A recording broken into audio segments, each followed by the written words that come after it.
Hi, this is Tisch Aitken, and it is Tuesday, February 11th, 2025. This is Aquarius season, a little while longer. We're going to have the sun entering Pisces on February 18th, and there's a big emphasis on both Aquarius and Pisces right now. So on one hand, you can feel very spaced out and foggy and creative and mystical and spiritual and all of those things. And on another hand, we're still in Aquarius season. Mercury, which is the planet of thinking and communication, is still in Aquarius up until February 14th. There are a lot of twists and turns. This could definitely exaggerate your anxiety. It can raise your anxiety. It can make you think on your feet. There can be sudden changes in plans or schedules. There can be sudden opportunities, but this is a lot of unpredictability thing. Even today, I had an appointment that was supposed to be at 4:30. They wanted to make it for 3 something. I ended up getting there at 3:30. And then something else was changed for Friday and then changed again. And that's the tone we're all dealing with. So we're getting ready for a full moon that occurs tomorrow at 8:53 a.m. Eastern Standard Time at 24 degrees and 6 minutes of the fixed fire sign of Leo. Now, if you want to know where that falls in your chart, email me. Now, if you haven't done this before, if you have written me before about the new moon or something else, let somebody else get an opportunity. But if I haven't heard from you before, just email me your birth information with time and place. I need your birth date and year, time and place, and I'll let you know where this full moon in Leo occurs, what you're meant to be releasing, and focusing on how you can shine and make your heart happy in this very difficult time. And as I mentioned, we're in the new age of Aquarius. I think all of us know that now. And think back to January 29th. There was a new moon at 9 degrees and 51 minutes of the fixed air sign of Aquarius. That was the first new moon of the year. And this new moon had a lot of points in both Aquarius and in Pisces. We had 4 points in Aquarius. Pluto, which is the planet of transformation, and will remain in remain in Aquarius, getting a little bit ahead of myself, through January of 2044, on and off that last year. It's going to dip into Pisces briefly in 2043, like the very first degree or second degree, but then it leaves Aquarius altogether in January of 2044. But now every time we have the sun entering Aquarius, personal planets like Venus and Mars and Mercury entering Aquarius, they're going to meet up with Pluto, the planet of death and transformation, empowerment, regeneration. And Aquarius is a fixed, fast sign associated with fixed, fast change, rapid change. Uranus is the modern ruler of Aquarius. It is the higher octave of Mercury. It is a planet that is, or a sign that is ingenious, inventive, very futuristic. This is very much about the future, whereas the preceding sign, Capricorn, where Pluto was transiting on and off from January of 2008 through November 19th of 2024, Pluto in Capricorn was talking much about the past, old established traditions and institutions and organizations.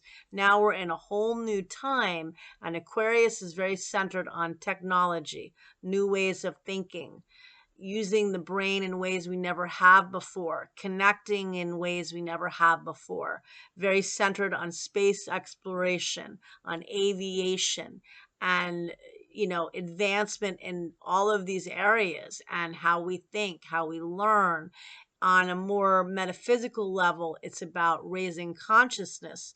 Uranus is the great awakener, and it wakes you up and shakes you up, kind of like eclipse type energy, where you can be complacent, caught up in something, and finally this eclipse rattles you out of something you had no idea and changes your life forever. Well, Uranus cycles can do that too, and they can shake you out of your complacency. And just backtrack. So when we had the new moon in Aquarius on January 29th, Mercury met up with Pluto early that morning, showing that there is pronounced change in this next 19 years or so, right? That there is big change of how we learn, how we communicate, how we interface with the universe and the world and the solar system and many different things. And it also showed that we're letting go of many things from the past, and there could be ways of thinking that we're releasing. We're transforming and evolving, hopefully, how we think. But Aquarius, well, Uranus is jolts and surprises, shocks and chaos. It is ingenious and inventive, but it can be very anxiety ridden, and a lot of people are suffering from anxiety. And on the day of the new moon, that was the day before Uranus stationed direct in Taurus. We feel the station of an outer planet 5 days before and 5 days after. And right after that, after the new moon on the 29th, there were two plane crashes. One was the big one, the biggest one since 2001 in DC, American Airlines. There was another crash in Philadelphia, and there have been some issues with planes since then. There's a big focus in that area, obviously.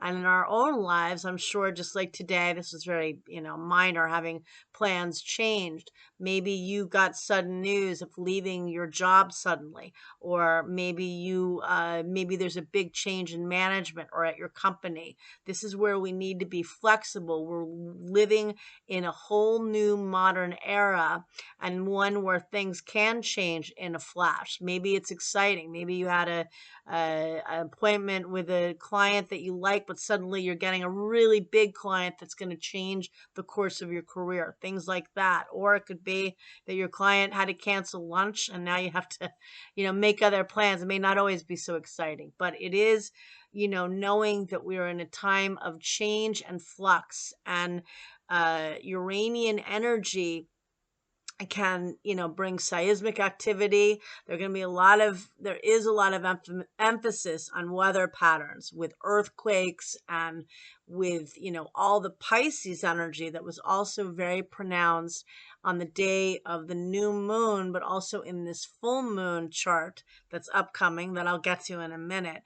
On the day of the new moon, Saturn was in Pisces, but then we also had Venus, which is exalted and lovely in Pisces, Neptune and the North Node of Karma, all in Pisces. So there were 4 points in Pisces, which is about the imagination.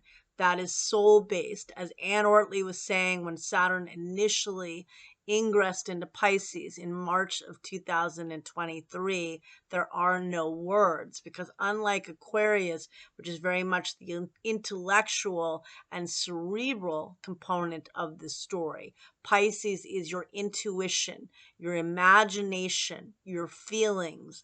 This is a time of mourning and loss. A lot of people have lost so many things in the last 5 years. They've lost their lives, they've lost their loved ones, they've lost their businesses, they've lost their way. And yet there has been a lot of magic in terms of people coming together. They had the concert, Fire Aid, took place, I believe, on the 30th of January, which was the day that Uranus stationed direct. And on the day of that concert, there were 5 points in Pisces, because the moon entered Pisces right before the concert began. And we had Neptune and the North Node and Venus all conjunct at 28 degrees of Pisces. That is conjunct the fixed star known as Shiad, helping people that are helpless, that are really having trouble, that have lost their homes, their security, embracing the highest vibration of Pisces: love, compassion, creativity, music. Venus was conjunct Neptune in Pisces, and Neptune is the higher octave of Venus. The north node of karma entered Pisces on January 12th of this year and will transit in Pisces through July 27th of 2026. This is embracing spirituality. This is a sense of surrendering. This is a sense of suspension of disbelief. This is going with the flow, kind of like the Aquarian energy, where you cannot be rigid. You have to go with the flow. You have to be, you have to morph with the energy, and with the Pisces energy, there are no boundaries, which is why I always find it funny that Saturn, which is a planet that wants strong boundaries and commitments and works within limitations and restrictions, is transiting in a sign that rules the ocean, that's completely amorphous and uncontainable. So we're all working with this. We have to be flexible. We have to go with the flow. We have to heal ourselves. And between the Pisces Aquarius hybrid, there is so much healing available to us. And just as that new moon in Aquarius had 4 points both in Aquarius and in Pisces, the cerebral approach to building community, to learning, to ascending your beliefs and learning new modalities, learning new ways of thinking, connecting to the universe in ways you never have before, having upgrades and frequencies and all of that. But in the same vein, connecting to spirit and source and love with all of the Pisces emphasis. And this is the tale that we're all dealing with this next year. And again, we had Mercury squaring Uranus yesterday. Well, maybe you got some sudden news. Maybe you found something out. Uranus can bring things to light. Pluto uncovers things, and Pluto's transiting in Aquarius. So a lot coming forward regarding technology and perhaps media and other ways with that we find out information.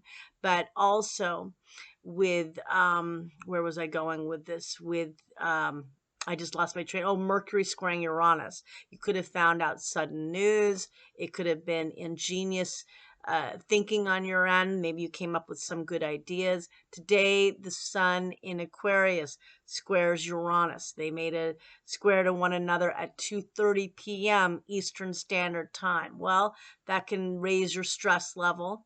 That can raise your anxiety. We're getting ready for a full moon. But it can also be exciting. It's kind of thinking on your feet when your adrenaline's going and you do the best job ever on a report or, a presentation, and you haven't planned, and yet you've been planning in terms of all of the research and learning, and it just all comes together at that moment in a way that will never come together again. That could be this type of energy as well. And then early in the morning, we're going to have the moon square Uranus at 7:20 a.m. Eastern Standard Time. And then the full moon occurs at 8:53 a.m. Eastern Standard Time on February 12th at 24 degrees and 6 minutes of Leo. And this squares Uranus, which just recently stationed direct on January 30th. And it's right now at 23 degrees and 20 minutes of Taurus. Uranus does not like being in Taurus because Taurus is slow moving. It's a fixed sign, but it doesn't want fast, fixed change. It wants to change slowly and really figure out how it's doing things and take its time. Aquarian is flying in the sky. It doesn't care. It wants change, and it is fixed change. There are committed fixed endings or beginnings, but it happens in a very rapid way. So with this moon square Uranus, taking care of self, all of this Piscean energy. Now, Venus is no longer in Pisces. It entered the sign of Aries on February 4th. It entered its shadow on January 28th, approximately, when it got to 24 degrees and 38 minutes of Pisces, because Venus is going to retrograde on March 1st at 10 degrees and 50 minutes of Aries. It returns to Pisces on March 27th, and it stations direct on April 12th at 24 degrees and 38 minutes of Pisces. So we're paying attention to when it got to 24 degrees, which was on January 28th. It's going to retrograde in Aries. It's going to station direct on April 12th. It clears its shadow altogether on May 16th when it gets back to 10 degrees and 50 minutes of Aries. And then it's going to leave the sign of Aries altogether on, June 6th. Okay, so it's going to be there a while. It's in the Aries Pisces story, just like the eclipses. The North Node, the nodes are always retrograde. So the North Node went from Aries to Pisces on January 12th. And in the beginning of the year, when those awful fires occurred in Los Angeles, the North Node of Karma was right at the world point, meaning hitting us on a big exponential level, hitting big, impact.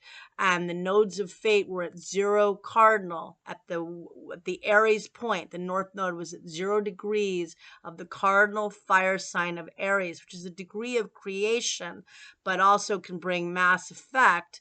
Look back to 2008 when Pluto, which is death and regeneration, got to 0 degrees of the cardinal sign of Capricorn. That was death and rebirth of the financial system. That was the financial collapse. That was the housing crisis, etc. So we have a big emphasis on Aries Pisces because we're going to have Venus retrograding at 10 degrees and 50 minutes of Aries, close to where the eclipse occurred on October 2nd. That was at 10 degrees and 2 minutes of Libra, the opposite sign. Now we have Venus retrograding less than 2 degrees off from that point.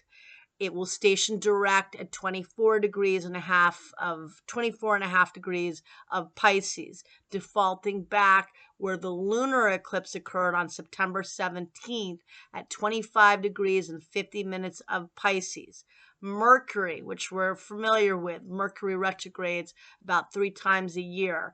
Mercury retrogrades at 9 degrees and 36 minutes of Aries, very close to where Venus retrogrades on March 15th in the middle of eclipse season. It will station direct on April 7th at 26 degrees and 49 minutes of Pisces. So that means that Mercury enters its shadow on March 1st when it gets to 26 degrees of Pisces. It retrogrades in the middle of March, again at 9 degrees and 36 minutes. And lo and behold, we are going to have our last eclipse in Aries on March 29th at 9 degrees of Aries, defaulting back to that solar eclipse on October 2nd, which was in the opposite sign, off by a degree. And this solar eclipse answers to both Venus and Mercury retrograde, reevaluating how you can have courage to initiate new things in your life. Mars has been retrograde since December 6th, and that is the modern ruler. It's the only ruler of Aries. It also rules Scorpio in ancient astrology. But Mars has been retrograde. Not a fun way to begin the year because we have to move ahead. And all of this Aries emphasis, the North Node at the world point, the very beginning of the year, Venus and Mercury retrograding in Aries, the final eclipse at 9 degrees of Aries. And of course, we're in the new age of Aquarius, but there's a fiery tone. Mars is also out of bounds, not playing by the rules, from December 30th through April 7th, which incidentally is the day that Mercury stations direct at 26 degrees and 49 minutes of Pisces. So we have to reevaluate how we can be more sensitive and compassionate to others, how we can heal ourselves, how we can not get too off track with our anger, how we can stay focused in our actions in a disruptive time. It took me a while today, and now it's flowing. I have a lot of studying and other things I want to do today, but this is the world we're in now. So you're going to have to be, for people that are rigid, you're going to have to work with, whether it's therapist or whether it's journaling or finding ways to uh to be more flexible. And for people that are already very unfocused, that don't have boundaries, you're going to have to find ways to become more centered, get tiger's eye, do things, do journaling. There are a lot of new apps for staying regimented, and that will definitely be expanding with the new age of Aquarius. So whether it's something, well, I can't think of them right now, but there are tons of them. I'm sure you're aware of like 20 new ones, and that's the world we're in. So full moon, letting go of things that are no longer serving you. But remember, Mars initially retrograded in Leo. It was at 6 degrees. It was an early degree of Leo, but Leo rules the heart chakra. What makes your heart happy? This full moon square Uranus can definitely raise anxiety, but it's also about being inventive and thinking on your feet in this new era that we're all engaging in. And we do have a new moon on the 27th of February, but this is the last full moon before eclipse season, because we're going to have a lunar eclipse on March 14th that will be at 23 degrees and 56 minutes of Virgo, defaulting back to that lunar eclipse on September 17th at 25 degrees of Pisces, and also opposing where both Venus and Mercury station direct later in the spring or late winter. And so a lot happening. Good luck. We got big months ahead because Venus will be retrograde as of March 1st. From February 23rd through March 1st, we have a window of essentially 5 days where all the planets are direct, because Mars finally stations direct on February 23rd at 17 degrees and 1 minute of Cancer. It's already at 17 degrees of Cancer today. So we're getting close, but we don't have a big window. And Venus retrograde is also a big deal. Not as big a deal for promoting yourself and launching, but for big purchases, for big investments, reevaluating your partnerships. If you're dating and meeting somebody new, you want to take your time. It can be very karmic, meeting somebody with Venus retrograde.